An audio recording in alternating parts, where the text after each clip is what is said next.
Hello, everybody.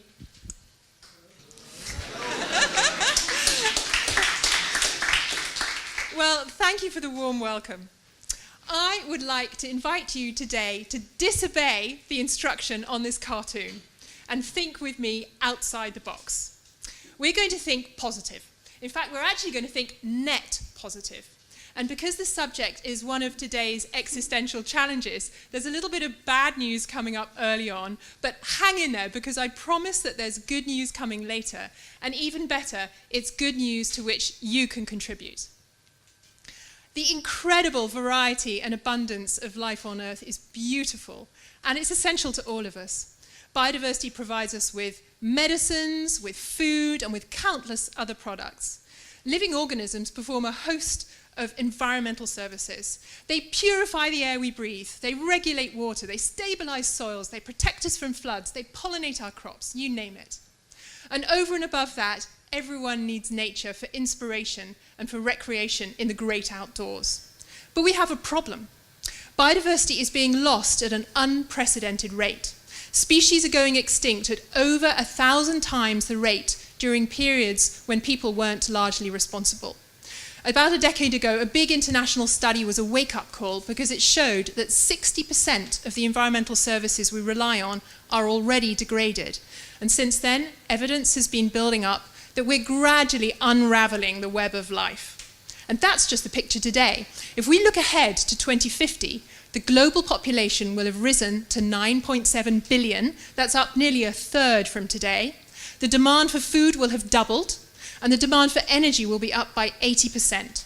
So it's very clear that all the benefits we enjoy from biodiversity and from natural systems are under growing pressure, and the space available for wildlife is shrinking. And you know, that's something of a dilemma for us, because not only do we need a really healthy environment, we survive on it, but we'd also like a healthy economy, giving us jobs and goods and services. Many people in developing countries still lack access to safe water and food and safe energy. And for them, development and construction is essential. And the same actually is true even in developed countries. For example, here in the UK, there's tremendous demand for new housing. And of course, it's exactly these activities of construction, of agriculture, and of extraction that destroy habitats and cause much of the loss of biodiversity. And that brings me to the billion-dollar question and the heart of my talk today. How can we reconcile these two seemingly contradictory demands for development on the one hand and for conservation of a healthy environment on the other? And I feel passionately about finding good answers to that question. And the first time I can remember encountering it was as a little girl on an amazing adventure. When I was 11 years old, my parents and I drove overland from England to India and back. And many of the people that we stayed with in Iraq, Iran, Afghanistan, and here in India relied entirely on biodiversity and the environment for their livelihoods. And I got to see at first hand how they paid the price for environmental degradation and pollution. And you can imagine those impressions really stayed with me. And by the time I was at university, the term sustainable development had been coined. And it got me thinking, can we really develop and conserve the environment at the same time? And ever since then, my work with the United Nations, with Kew Gardens, with a commercial bank, and for the last several years with conservation charity Forest Trends has been all about trying to find practical solutions to this problem. So let's take a look at that. I believe we can transform the way that we manage development to secure a far better outcome for nature and help people and companies at the same time. We don't need to accept that development projects inevitably result in today's dreadful loss of habitats and species. That is not the price we have to pay for jobs and a healthy environment. Rather, we can raise the bar and we can very deliberately plan for no net loss of biodiversity and preferably for a net positive impact. And the way to do that is by following the mitigation hierarchy that you see here. The idea is that if you're planning a project that will affect the environment, first you take measures to avoid and minimize harm to the extent possible. and then you restore in the areas affected afterwards. And finally, you offset any remaining impacts left over. And let's concentrate on two important elements of this today. The first is we need to be way better at avoiding and preventing harm than we are today. For instance, we need to look at alternatives for projects much better than we do.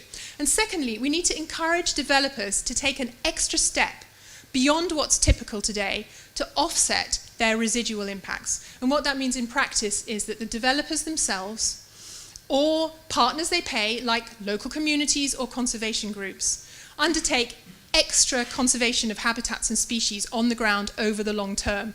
And they do that deliberately to balance any unavoidable impacts that are left over. Now, the problem is that really top-notch avoidance and high-quality biodiversity offsets remain the exception and not the rule. Let's take a look at a good project in Madagascar and compare it with business as usual. Madagascar is consistently in the world's 10% of poorest countries, and mining is important to the economy. And as I'm sure you know, it's also home to incredible biodiversity found nowhere else on the planet that has been disappearing, as you can see here, alarmingly fast. This nickel and cobalt mine in Madagascar will certainly have a significant impact on biodiversity, particularly at the mine site here and along this 200-kilometre pipeline that brings the ore to the coast. And the company has committed to plan and operate this mine for no net loss of biodiversity, recognising that really stringent avoidance measures have to be the first priority. So, for example, it has set aside for permanent conservation part of the area on which it had permission to mine. And that's quite an economic sacrifice, but it's really important, particularly in a place like Madagascar, to ensure that no biodiversity is lost that might be special to the mine site. It's also tunnelling part of the pipeline underneath mountains to reduce and avoid overground impacts. And for the rest of the pipeline route, it's picked areas that have already been deforested. And as far as the offsetting activities, that last and extra step I mentioned, are concerned, the company's undertaking conservation activities on and around the mine site and along the pipeline. Through partnerships, it's also conserving and connecting up much larger areas of forest all around the footprint, and including this area here, which is rather further afield. That's a really high priority for conservation. This active conservation and restoration involves jobs for local communities and collaboration with conservation organisations and the government of Madagascar. And I must say that without this conservation activity, it's extremely likely that much of this forest would be degraded and deforested over time through other pressures, particularly slash and burn agriculture, which has been the cause of loss over many years in this area. So, what's really happening that's new here is two things. The company is measuring the conservation outcomes to check that they really balance the residual and unavoidable losses that will be caused by the project.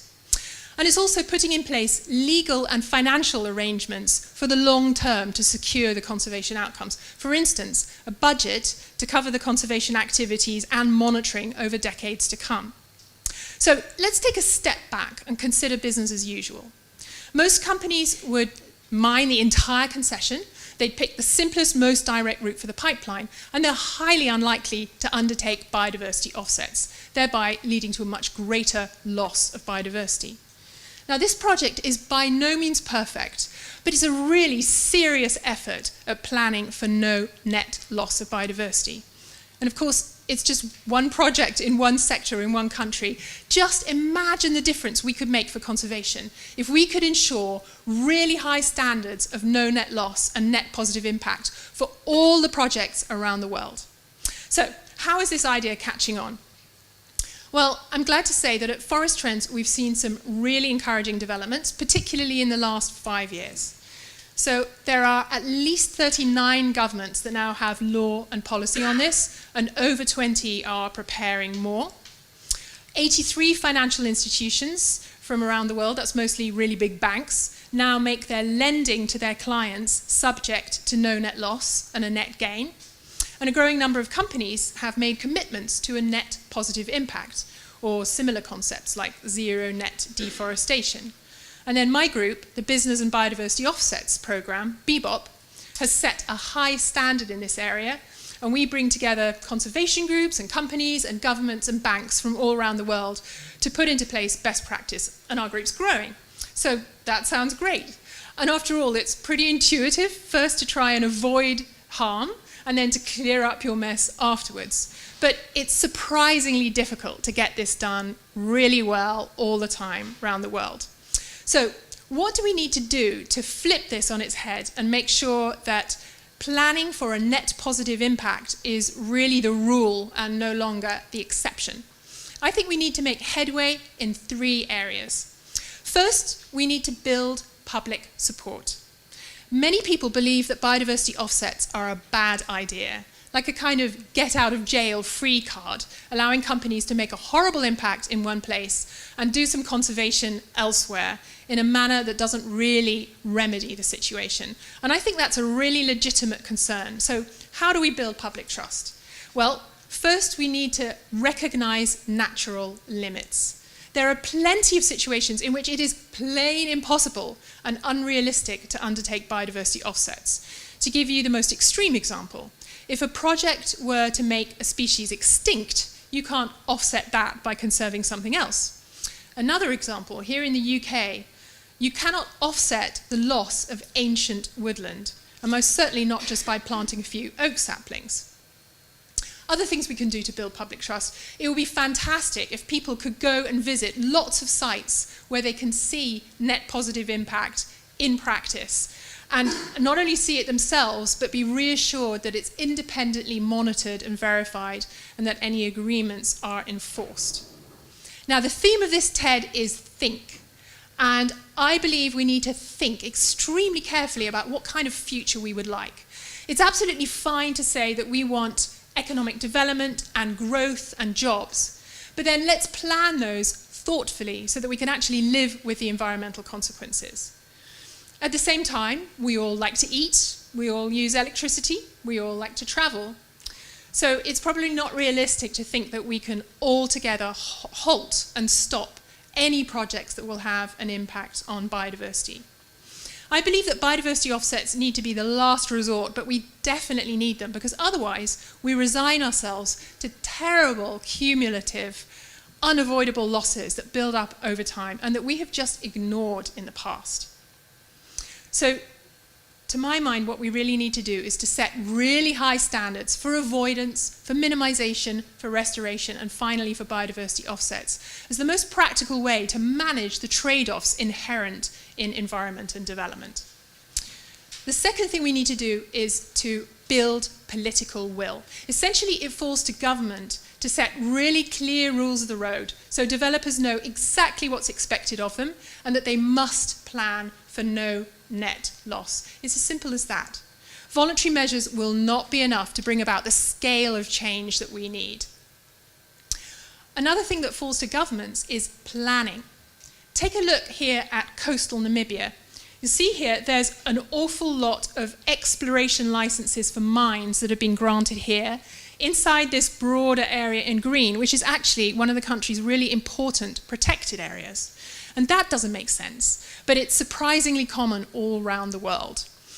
Fortunately, the government of Namibia has undertaken a really innovative strategic environmental assessment, which allows all the cumulative impacts of all of these potential projects you see in this region and in these landscapes to be taken into consideration, and to have a bit of a rethink and decide where and how much development is needed and where and how much conservation.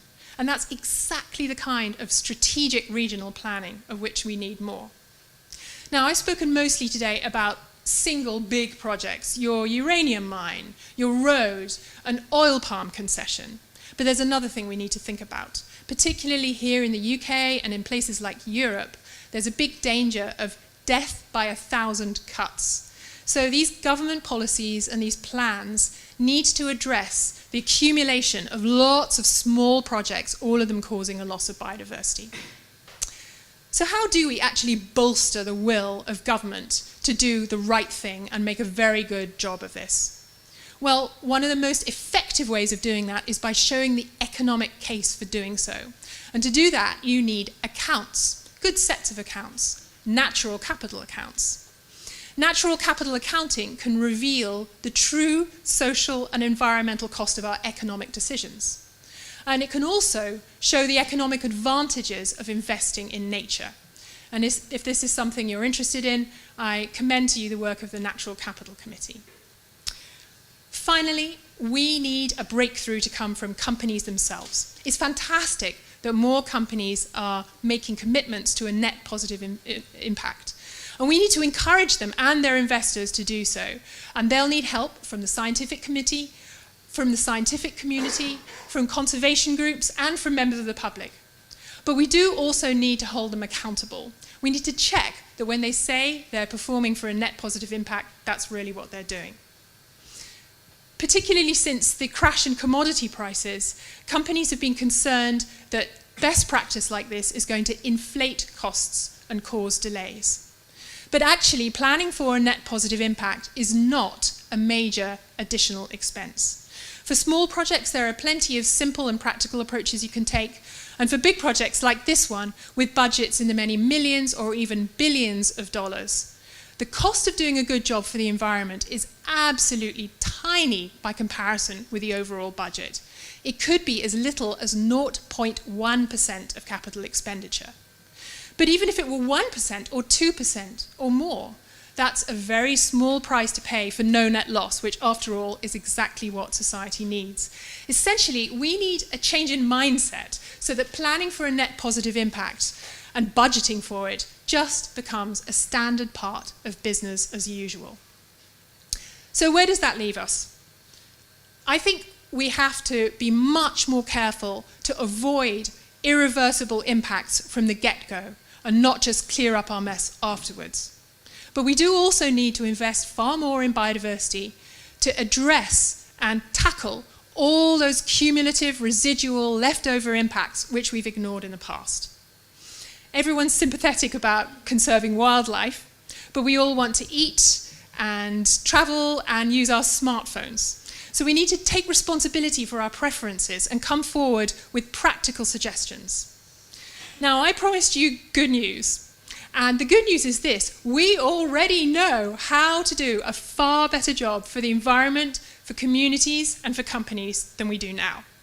The question is, can we make sound personal choices? And can we push our leaders to really visionary planning for a net positive impact? So the theme of this TED session is think. And I'd like to close by inviting you to think about how you can get involved. For instance, by volunteering with a conservation organisation, by speaking up in a local planning hearing, or perhaps by encouraging the company you work for to make a commitment for a net positive impact. I believe that if we're really determined, we can make a big difference. So think net positive. Thank you.